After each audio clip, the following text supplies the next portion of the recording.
You know, one of the things that really works the best is when we get a human interest story that really illustrates the power of the work that we do. And we talk about relations-based work. And we've had such a great example in the last week or so about our Hope Service, a service for young people and children and their families around their emotional health and well-being. We had 3 people, Jude, whose own family had been recipients of the Hope Service, but also Lucy and Lenny, a mum and a young person who fairly recently have been through and indeed are still using our Hope Service. Other than the fact that these things are of course very moving, they illustrate only too well the power of relationships.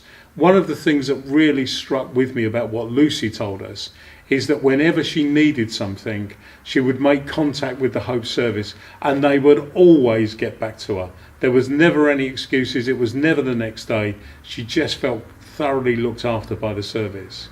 And for Lenny, who was scared to first come to the service, had all sorts of issues going on in his background that were pretty scary for him, and just has been supported and helped to get to a better place. And indeed, coming to talk to us about his journey was probably also part of his further therapy and his further development. Always, I want us to acknowledge the human stories in terms of the difference that we're making to people. And this was one such opportunity.